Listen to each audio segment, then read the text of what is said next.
네, 올해 리트가 이제 있었죠. 이번에 리트 문제는 진짜 어렵게 나왔습니다. 정말 어렵게 나왔었는데, 제가 예전에도 누누이 말씀드렸던 것 같은데, 글을 이해하는 거랑,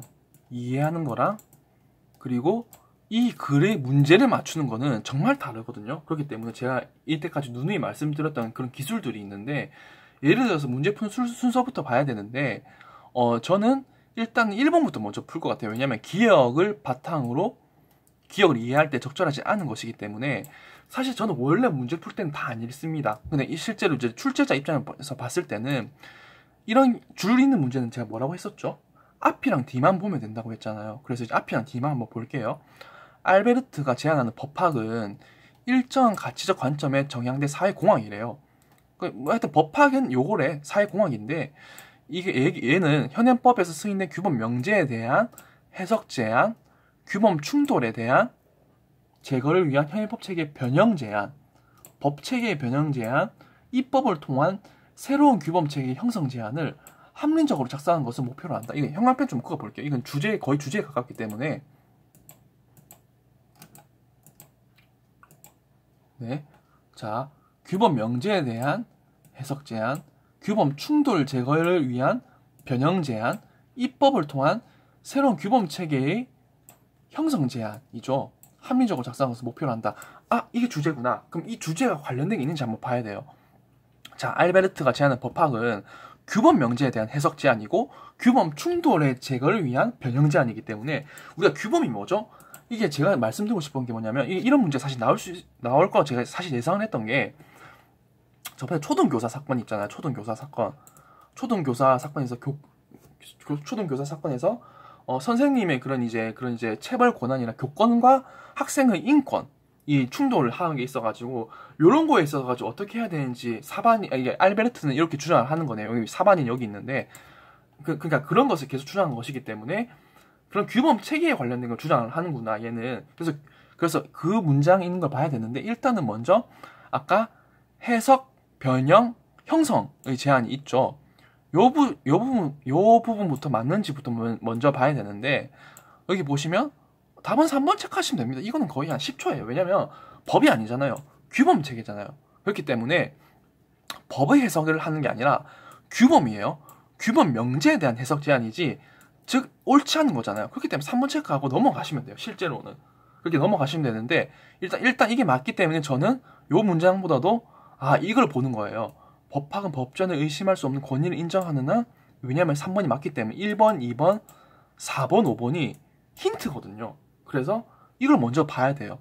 이게 다 맞는 지문이기 때문에 법 형성 과정에서 이런 게 있구나라고 체크하고 넘어가시면 되고, 자, 아까 사빈이가 있었잖아요. 그렇기 때문에 요거는 이제 OX 문제다 보니까 찾으면 되는데 알베르트는 법학과 요런 게 된다고 했고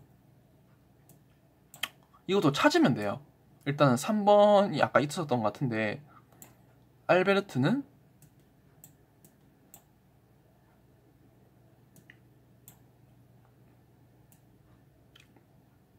논리적 지식도 동원해야 한다고 알베르트는 못나 했기 때문에 3번은 맞죠?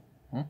체크 X하고 알베르트는 규범주의 법의 여지 문제를 남는다고 본다. 법의 해석에서 자연법 대신 사회학을 이것도 이문단이 있겠죠. 이런 문제 같은 경우에 그 숫자 체크를 안 했네. 예.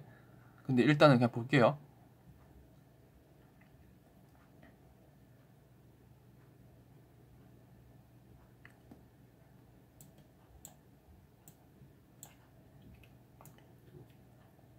일단 2번 체크하기 힘들면 다시 1번을 보시면 돼요. 알베르트는 법학과 신학의 구조의 유사성은 경전이 아니라 해석의 근거 원천이 된다는 점에서 찾을 수 있다고 본다. 이것도 마찬가지예요. 이것도 하나하나 찾으면 되는데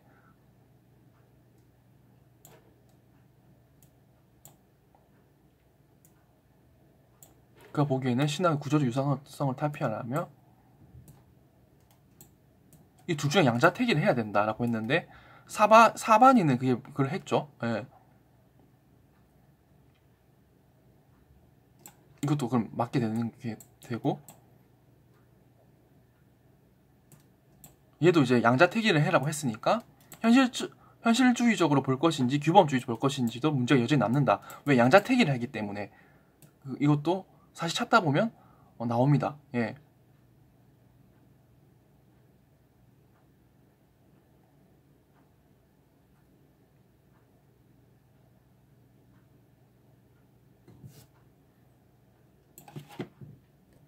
여기 보시면 있죠? 현실주의적으로 볼 건지 규범주의적으로 볼 건지 문제가 남는다 해서 양자택일에 맞게 되고, 자 이제 사빈이 볼게요. 법률문화에 흠결이 존재하여 이를 보완하기 위해 적극적인 법 형성이 불가피할 경우 부득이 규범주의를 포기할 수밖에 없다.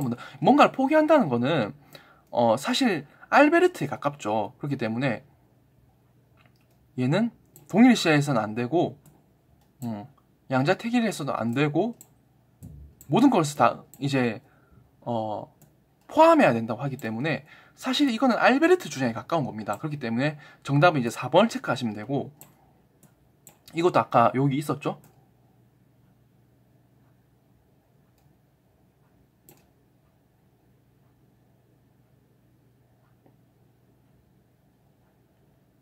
모든 논의가 이거 아까 있었잖아요. 이거 5번 있었기 때문에 이거는 찾는 문제이기 때문에 이거는 사실 빨리빨리 찾으면 돼서 답은 이제 4번 체크하고 넘어가시면 되고, 자 이제 마지막으로 3번을 볼 건데, 사빈이 입장에서 추론한 것을 봤을 때 일단은 모르면 넘어가세요. 모르면 넘어가는 거고, 법률의 해석의 결정에 근거지움이 있었죠. 근거지움.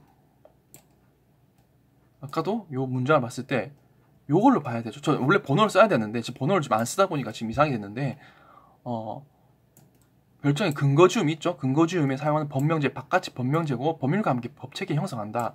즉 법률 속에서 법률 바깥의 법명제 역시 정당과 추정하는 것이기 때문에 이 문제 같은 경우에는 법체계 바깥에서 비판적 검토를 추정하는 게 아니라 법률 속에서 다 한다고 했잖아요. 그렇기 때문에 니은은 아니게 되고, 니은이 아니면 기역 아니면 디귿인데, 일단 기역은 맞으니까 기역은 5가 체크해놓고, 법률만이 아니라 규범적 교의도 이것도 맞죠? 왜냐면 이제 얘는 이 알베르트랑 다르게 이게 두 개 다 인정을 하는 것이기 때문에, 그래서 이제 기역, 디귿에 제한권이 있다고.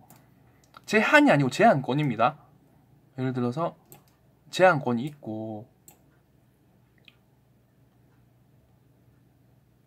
제한권을 박탈하면 안 된다라고 주장한 거기 때문에 아마 이 문제는 쉽게 맞출 수 있었을 겁니다. 그래서 답은 이제 3번 체크하고 넘어가면 돼요.